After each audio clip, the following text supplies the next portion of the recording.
And welcome back to the Hot Lap. And, well, Red Bull have come out, helmet marker at all, and have pretty much accused McLaren of cheating with their front wings. And, funnily enough, and Mercedes, I say McLaren, because they're the ones hunting them down for the championship. So it's going to be interesting. It's going to get a bit spicy. Formula 1 / the FIA have also released something of retort, which we will no doubt get into. Are McLaren and Mercedes cheating? Well, let's see.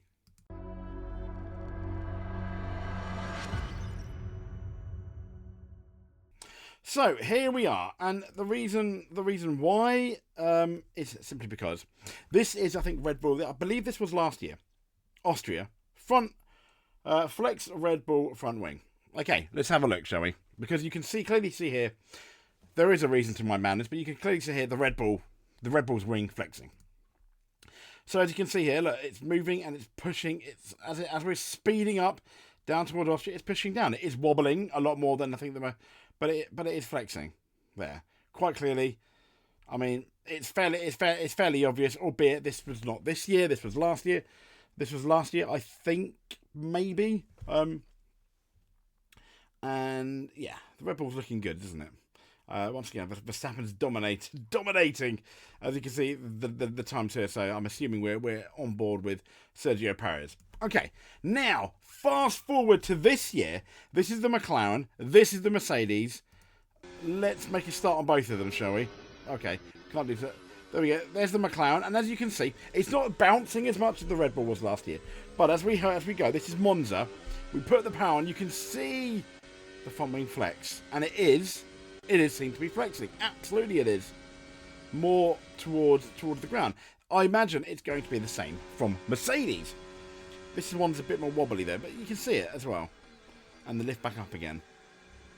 Red Bull also did something very similar in 2012, 2013. Particularly at Hungary, you saw it go towards the ground a lot more on the straights, I believe.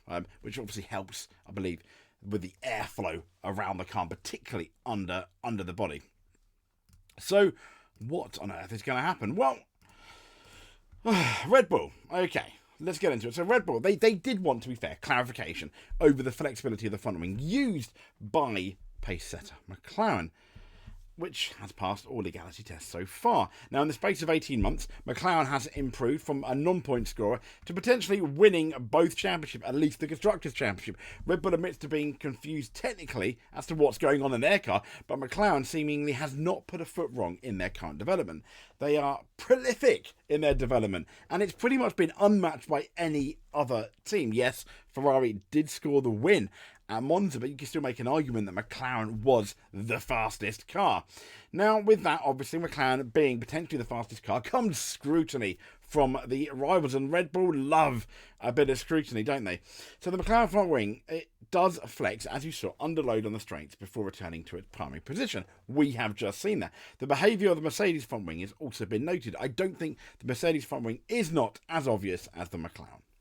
So, making the most of the flexibility that must be allowed within the aerodynamics, given they cannot be entirely rigid. It's vital to make these cars work. All wings deform under load to some extent. There is a load test for the wings that they pass, and assumingly McLaren have passed. Now, it's both Red Bull and Ferrari that want some kind of clarification.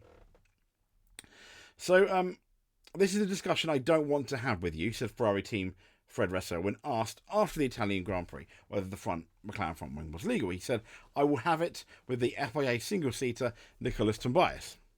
We have to respect the decision of the FIA, but we will have the discussion again." Now, pushed on it again, later in the same media session, Fred Russo came out and said, "We have to deal it internally with the FIA. Red Bull team principal Christian Horner did not directly state he was seeking clarity, although it's understood Red Bull is aligned with Ferrari on this matter. There we go, they got together.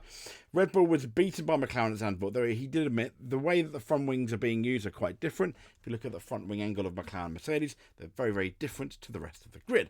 Now, at Monza, Horner also referred to an in-season adjustment to the load test in early 2021. Flexing bodywork was also a topic. Horner said the regs are very clear. That's an FIA issue. So obviously there's a test you pass, and then you have to look at the wording of the regulations. If you remember back in 2021, certainly around Baku, there was change to the front wing regulation. Even though our front wing passed the test, it was exploiting an elasticity. So we kind of admitted that they were exploiting it, and now McLaren are exploiting it. Maybe. So the FIA, though, has come out and it's declared all 2024 front wings are legal after clarification sought on McLaren's designs. The FIA, they've released a statement, and that was following the Italian Grand Prix, when it became clear, once again, that Ferrari and Red Bull were slightly upset. But they said everything's... I'm trying to get a quote from it. They said everything's fine. The FIA is examining the front wings at every event with numerous checks, conformity of surfaces, conformity of deflections. I'll show you here so you can read it with me. With respect to the relevant F1 technical regulation, all front wings are currently compliant with the 2024 regulations. Since the Belgian Grand Prix, the FIA has acquired an additional data during FP1 and FP2, which they did, to be fair, sessions to assess the dynamic behaviours through the FIA mandated video camera, which captures areas of the front wing which are not visible through the FOM cameras. This exercises will continue up until at least Singapore, they're saying. Ensure the large database allowing the FIA to draw the most objective picture of the situation. So yeah, and it adds that no component is infinitely stiff, which is interesting, as this sets the provision for a small amount of flex under a given load, which we've seen now and in the past. Any part of the trailing edge of any front wing flap may deflect to no more than 5mm when measured along the loading axis. That's interesting. The FIA has also added that the front wing has been a challenging area throughout the years because the aerodynamic loading patterns between different competitors varies, and it's difficult to find a local vector which will cover all types of wing construction, so it's quite hard to do it like a catch-all. Other areas of the car, including rear-wing and floor edges, have been more consistent. But we have to remember there is the front wing that is the first. It's the first part of the car that hits the air, and so the FIA have the right to introduce new tests if irregularities are suspected. That's something they did also in the Red Bull domination here with Sebastian Vettel with their Red Bull front wing, which seemingly always passed. But it's interesting that Christian Horner admits the elasticity, and quite then, not now, openly admits that that was something they obviously not breaking the rules at all. But there we go, seeking clarification. I mean, that's essentially thinking, yeah, you're cheating. I want to find out if you read between the lines. But anyway, I digress. That is it. Let us know. Comment below. Let me know if you think that McLaren and Red Bull are cheating. McLaren and Ferrari. No, McLaren and Mercedes. Get it right. It's Red Bull and Ferrari accusing them.